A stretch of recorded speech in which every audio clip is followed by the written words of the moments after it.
Ashok खरातवर ED आणि income टॅक्सचा surgical strike. घरात सापडल्या बेनामी व्यवहारांच्या कच्च्या नोंदी. मनी लॉन्ड्रिंगबाबत खळबळजनक खुलासा. नाशिकचा भोंदूबाबा अशोक खरात याच्या अडचणीत आता मोठी वाढ झाली आहे.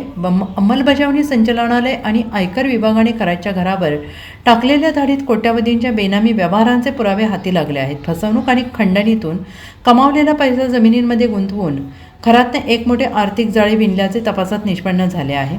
तपासादरम्यान सर्वात धक्कादायक बाब म्हणजे खरातच्या घरात मालमत्तेच्या कच्च्या नोंदी असलेली कागदपत्रे सापडली आहेत.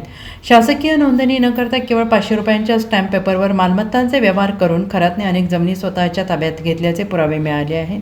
कराची चोरी करण्यासाठी आणि काळा पैसा पांढरा करण्यासाठी मालमत्तांची अधिकृत नोंदणी न करता केवळ कच्च्या पावत्यांवर हा व्यवहार सुरू होता. धाडीदरम्यान तपास यंत्रणांनी 10 कोटी रुपयांपेक्षा जास्त किमतीच्या मालमत्तेशी संबंधित महत्त्वाची कागदपत्रे जप्त केली आहेत. मनी लॉन्ड्रिंगसाठी काही शेल कंपन्या वापरल्या गेल्याचा संशय असून त्या माध्यमातून व्यवहारांचे वळण फिरवण्यात आले आहे. अशोक खरात विरोधात आता तपास यंत्रणांनी आपला फास अधिक घट्ट केला आहे. शेल कंपन्या, बनावट व्यवहार आणि नोंद न केलेल्या उत्पन्नाचे दागिदोरे, बँक खाते, CDR आणि आयकर रिटर्नची छाननी सुरू आहे आणि त्यामुळे खरात विरोधात तपासाचा फास आवळत चालला असून मनी लॉन्ड्रिंगचे आणखीन गुन्हे दाखल होण्याची शक्यता वर्तवली आहे.